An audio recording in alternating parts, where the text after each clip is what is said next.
Good morning. Unique education के online centre पर आपका स्वागत है।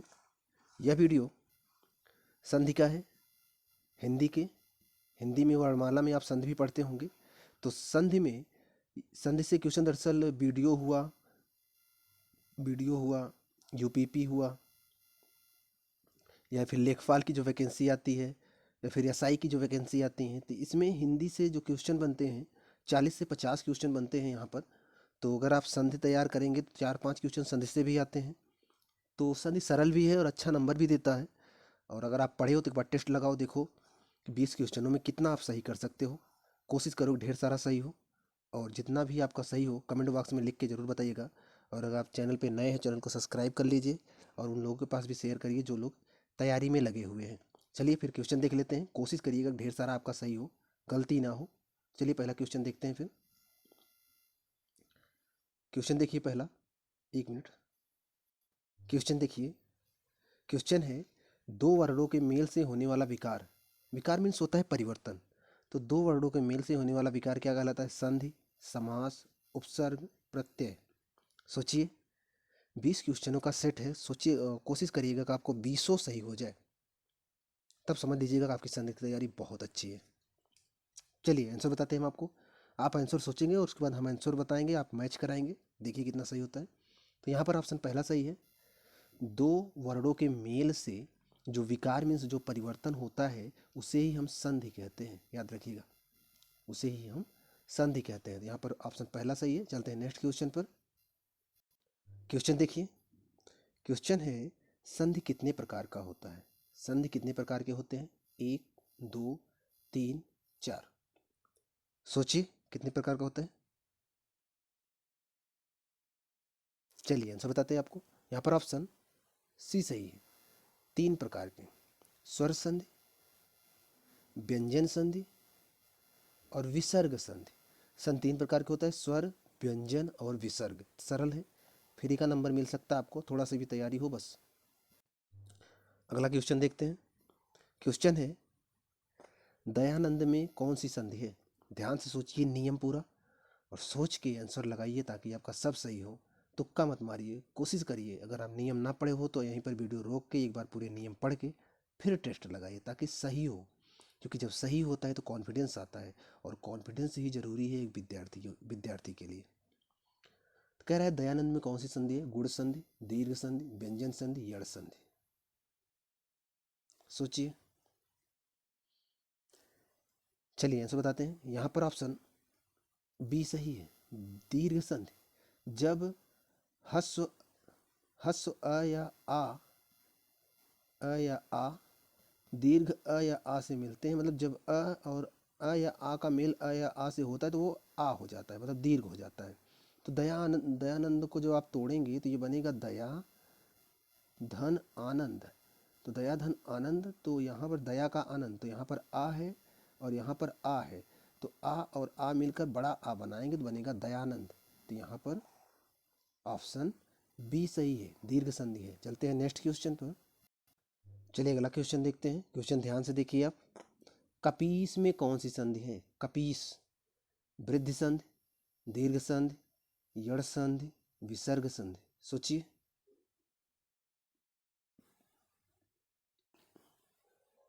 चलिए आंसर बताते हैं आपको। यहाँ पर ऑप्शन बी सही है, दीर्घ संधि है। जब अभी नियम आपको दीर्घ बताए थे, जहाँ पर बड़ी ई, बड़ा ऊ और बड़ा आ हो, समझ लो उसमें दीर्घ के ही गुण पाए जाएंगे।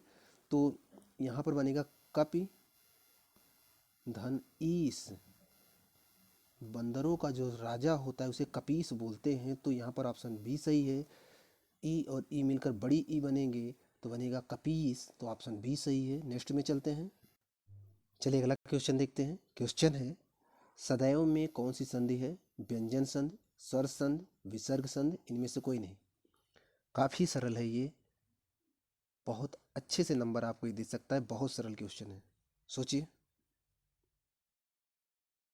चलिए आंसर बताते हैं आपको। यहाँ पर ऑप्शन बी सही है, सदैव में स्वर संधि है। ध्यान रखिएगा, स्वर संधि।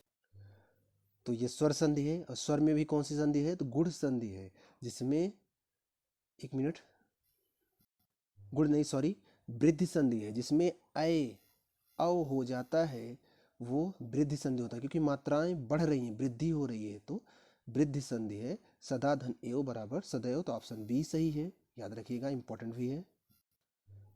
अगला क्वेश्चन देखिए, आपके कॉमन सेंस पर है। क्वेश्चन है, इनमें से कौन स्वर संधि का उदाहरण है? संयोग, मनोहर, नमस्कार, पवन।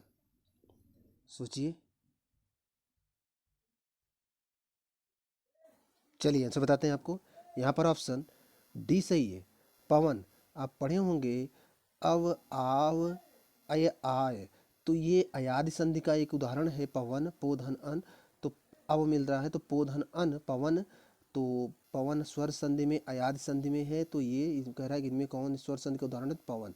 और संयोग में होता है समधन योग, मनोहर में होता है मनः धन ओहर, और नमस्कार में होता है मनः धन हर, और नमस्कार में नमः धन आक नम धन, एक मिनट रुक जाइए, नमस्कार में नमः धनकार होगा, तो ये विसर्ग का आधा सा बनता है, तो ये सब विसर्ग में आते हैं ऊपर के। और ये जो ऑप्शन डी है ये आता है स्वर संधि में अयाद संधि में, तो स्वर संधि है। एकदम सिंपल पूछा गया था, अंदर जाके नहीं पूछा गया है, सरल भी है, ऐसे क्वेश्चन ही आते हैं, तो इम्पोर्टेंट है, ध्यान रखिएगा। चलिए अगला क्वेश्चन देखते हैं, काफ़ी सरल भी है, कोशिश करोगे तो सही हो जाएगा, गलत नहीं होगा।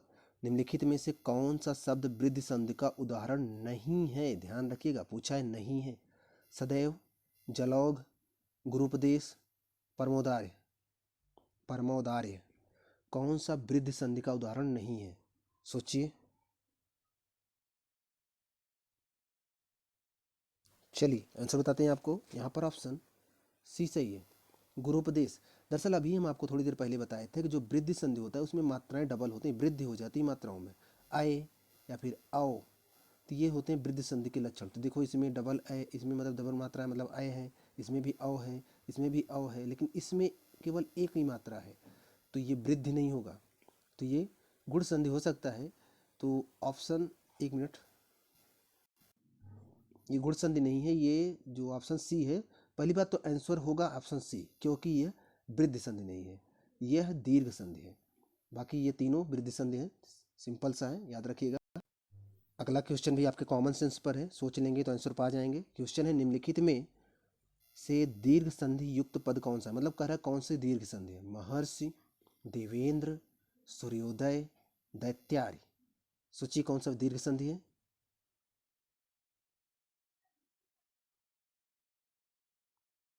चलिए आंसर बताते हैं आपको। यहाँ पर ऑप्शन डी सही है, दैत्यार। दैत्य धन आरी, आरी मीन्स दुश्मन होता है, दैत्यों का दुश्मन, तो दैत्यारी। तो मिलकर आ बन जाएगा, और यहाँ पे बड़ा आ का मात्रा लग जाएगा, तो ये बनेगा दीर्घ संधि। मिलकर बड़ा आ बन जाएंगे। बाकी इसमें आप देखो, बड़ा बड़ी की मात्रा होता तो एक बार सोचते कि हो सकता है दीर्घ हो, इसमें तो मात्रा ही नहीं है, ना आ है ना ई है ना ऊ है, तो ये तो होगा ही नहीं।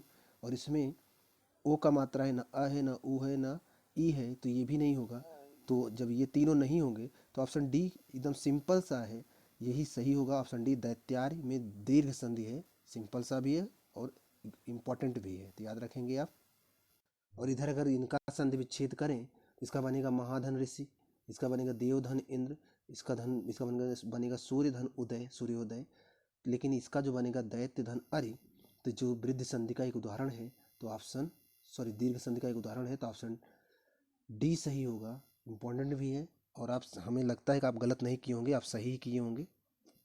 चलिए अगला क्वेश्चन देखते हैं, सरल भी है ये भी।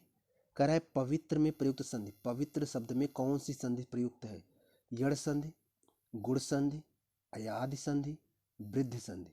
सोचिए।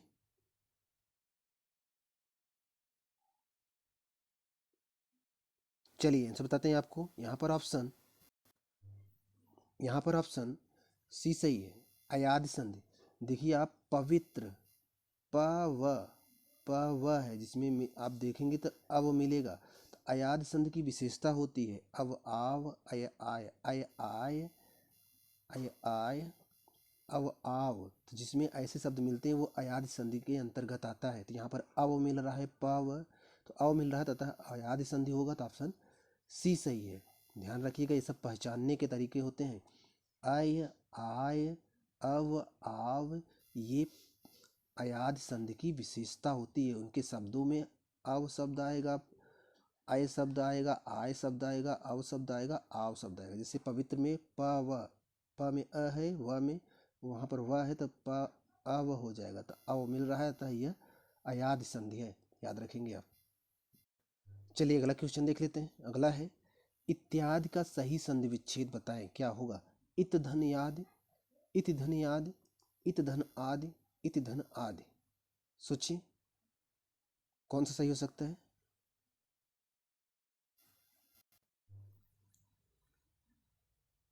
चलिए आप आंसर सोच लिए होंगे, हम आपको आंसर बताते हैं। यहाँ पर ऑप्शन डी सही है, इत धन आदि। हमने आपको बताया, आप पढ़े होंगे कि जहाँ पर ई किसी भी अन्य स्वर से जुड़े, किसी भी भिन्न स्वर से जुड़े, जैसे ई अ से जुड़ता है, तो ई जब अ से जुड़ता है तो वह बदल जाता है या में, और पहला अक्षर आधा हो जाता है, तो हो जाएगा इति धन आदि बराबर इत्यादि। तो ऑप्शन डी यह है यड़ संधि। आप पढ़े होंगे यड़ संधि, उसकी यही विशेषता है, इति धन आदि बराबर इत्यादि। और जब ई किसी भिन्न स्वर से जुड़े तो ई की जगह पर वहाँ पर या आ जाता है और पहले उसके पहले का अक्षर आधा हो जाता है। तो ये सिंपल सा है और याद भी होना चाहिए आपको। चलिए अगला क्वेश्चन देखते हैं।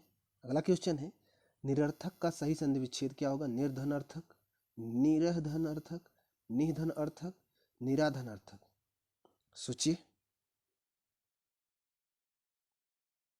चलिए आंसर बताते हैं आपको। यहाँ पर ऑप्शन सी सही है, निह धन अर्थक। विसर्ग का र हो जाना, निह धन अर्थक बराबर हो जाएगा निरर्थक। और ये कौन सी संधि है? ये विसर्ग संधि है, याद रखिएगा, ये विसर्ग संधि है। विसर्ग हटेगा, जो विसर्ग का निशान है ये बिंदी, ये हटेगा, इसकी जगह पर र आ जाएगा। विसर्ग का र होना ही यहाँ पर निरर्थक बनने का प्रक्रिया है। तो ऑप्शन सी सही है, याद रखेंगे। चलिए अगला क्वेश्चन देखते हैं, ये भी सिंपल सा है। धरेश का सही संधि विच्छेद क्या होगा? धराधन अस, धर धन ईस, धराधन ईस, धराधन इस। सोचिए। चलिए आंसर बताते हैं आपको। यहाँ पर ऑप्शन सी सही होगा, धराधन ईस बराबर धरेश। दरअसल जब ये है गुण संधि। गुण संधि की विशेषता होती है कि जब अ का मेल किसी भिन्न स्वर से हो, जैसे ई से होगा, अगर ई से जुड़ेगा तो वो ए में बदल जाएगा, और अगर अ ऊ से जुड़ेगा तो वो ओ में बदल जाएगा, याद रखिएगा। अ ई से जुड़ेगा तो ए में बदलेगा, अ ऊ से जुड़ेगा तो ओ में बदलेगा। तो यहाँ पर अ ई से जुड़ रहा है, रम धरा में अ है, बड़ा अ और ई, तो ये बदल जाएगा ए में, तो धराधन ईस बराबर धरेश। तो ऑप्शन सी सही है, याद रखेंगे। चलिए अगला क्वेश्चन देखते हैं। अगला क्वेश्चन है निराशा का सही संधि विच्छेद करें। ऊपर वाली जो संधि थी, जो 12 नंबर का क्वेश्चन था, उसमें गुण संधि था, याद रखेंगे आप। निराशा का सही संधि विच्छेद बताएं। निराधन आशा, निर्धन आशा, निधन आशा, निरह धन आशा। चलिए आंसर बताते हैं आपको। यहाँ पर ऑप्शन सी सही है, निधन आशा बराबर निराशा। विसर्ग जो है, ये बिंदी जो है विसर्ग बोला जाता है, यहाँ पर विसर्ग का र बदल जाता है, तो ये विसर्ग संधि है, और यहाँ पर विसर्ग का र हो जाएगा। जस्ट अभी थोड़ी देर पहले भी एक विसर्ग संधि का बताए थे आपको। तो यहाँ पर निराशा का होगा निधन आशा बराबर निराशा। तो ऑप्शन सी सही है। चलते हैं नेक्स्ट पर। अगला क्वेश्चन देखिए। क्वेश्चन है महोष्ण का सही संधि विच्छेद बताएं। महोधन उष्ण, महाधन उष्ण, महोधन उष्ण, महाधन उष्ण। सोचिए। चलिए आंसर बताते हैं। यहाँ पर ऑप्शन डी सही है, महाधन उष्ण। जब अ का योग उ से होगा तो वह ओ में बदल जाएगा। अभी हम आपको बताए थे गुण संधि की विशेषता है ये। तो गुण संधि में अ उ से मिलकर ओ बन जाता है, तो बनेगा महोष्ण। तो ऑप्शन डी सही है, याद रखेंगे। अगला क्वेश्चन देखते हैं। क्वेश्चन है आशीर्वाद का सही संधि विच्छेद बताएं। आशीर धनवाद, आशी धनवाद, आशी धनवाद, इनमें से कोई नहीं। चलिए इसे बताते हैं आपको। यहाँ पर ऑप्शन बी सही है, आशी धनवाद। ये ऑप्शन बी सही है। दरअसल यहाँ पर विसर्ग का, ये जो विसर्ग है इसका र हो जा रहा है, उड़ंतु र, मतलब कि आधा र। तो विसर्ग का र हो जाना ही आशीर्वाद होता है, तो आशी धनवाद ऑप्शन बी सही है, याद रखेंगे। अगली संधि देखते हैं। महेश का सही संधि विच्छेद बताएं। तो ऑप्शन है महोधन ईस, महाधन ईस, महीधन ईस, महिधन ईस। सोचिए महेश का सही संधि विच्छेद। चलिए आंसर बताते हैं आपको। यहाँ पर ऑप्शन बी सही है, महाधन ईस। जब अ का योग ई से होता है तो वह ए में बदल जाता है। कौन सी संधि है, कमेंट बॉक्स में बताइएगा आप। जब अ ई से मिलता है तो कौन से ए में बदलता है, तो कौन सी संधि है, आपको ये बताना है। और हम आपको बता दे रहे हैं कि महेश की जो संधि विच्छेद है महाधन ईस होगा, ऑप्शन बी सही है। चलते हैं नेक्स्ट पर। चलिए अगला क्वेश्चन देखते हैं। क्वेश्चन है सन्मति का सही संधि विच्छेद बताएं। समधनमति, सनधनमति, सदधनमति, सतधनमति। सोचिए।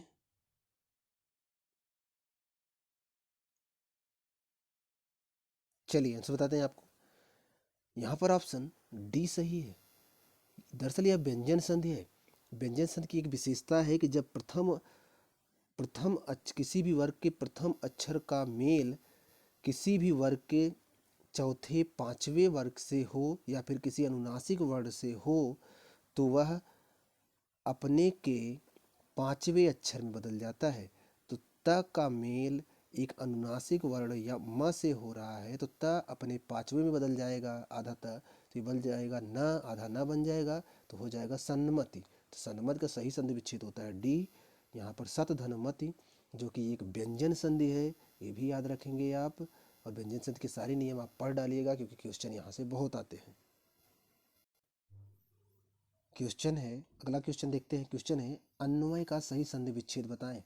अनुधन अय, अनुधन आय, अनुधन अय, अनुधन आय। सोचिए। चलिए आंसर बताते हैं आपको। यहाँ पर ऑप्शन ए सही है, अनुधन अय बराबर होता है अन्वय।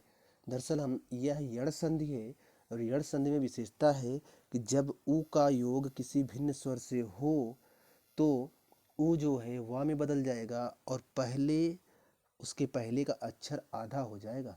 तो अनुधन अय, उ का योग आ से हो रहा है, तो उ जो है आ में वा में बदलेगा, तो वय हो जाएगा, और उसके पहले का अक्षर जो न है वो आधा हो जाएगा, तो बनेगा अन्वय।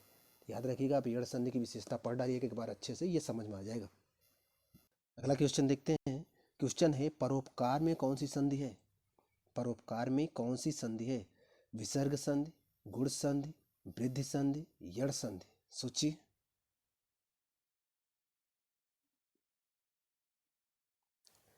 चलिए आंसर बताते हैं आपको। यहाँ पर ऑप्शन बी सही है, गुण संधि है। दरअसल आप नियम पढ़े होंगे, जब उ का योग किसी भी भिन्न स्वर से हो, जब जब अ का योग किसी भी भिन्न स्वर से, जैसे उ से होगा, तो जब अ का योग उ से होगा तो वह ओ में बदल जाएगा। याद रखिएगा, जब अ का योग उ से होगा तो ओ में बदलेगा, और जब अ का योग ई से होगा तो ए में बदलेगा। तो यहाँ पर देखिए, पर धन उपकार, इसका संधि विच्छेद जो बनेगा, पर धन उपकार। तो जब पर धन उपकार आप बनाओगे तो यहाँ पर अ है और यहाँ पर उ है। अ का योग जब उ से होगा तो ये ओ में बदल जाएगा, तो हो जाएगा परोपकार। तो गुण संधि की विशेषता भी है, ये याद रखेंगे आप। लास्ट क्वेश्चन है, और बहुत थोड़ा टफ क्वेश्चन है, तो थोड़ा ध्यान से देखिएगा, गलत ना हो। निम्नलिखित में से कौन सा शब्द स्वर संधि का उदाहरण है। ये चारों में से कौन स्वर संधि है। अधोगति, उच्चारण, दिग्गज, मनवंतर। सोचिएगा, गलत नहीं होनी चाहिए, लास्ट क्वेश्चन है। चलिए आंसर बताते हैं आपको। यहाँ पर ऑप्शन डी सही है। डी जो है एक स्वर संधि है। अधोगति जो है ये विसर्ग में आएगा, अधः धन गति।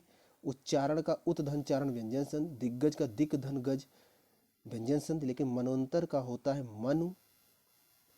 मनु धन अंतर, तो मनवंतर, तो ये बन जाएगा यड़ संधि। यड़ संधि में पहला अक्षर आधा होता है और ऊ का मात्रा लगता है, तो ये हो जाएगा मनवंतर यड़ संधि। और ये बाकी दिग्गज, उच्चारण, अधोगति ये स्वर संधि में नहीं आते, तो ऑप्शन डी सही है।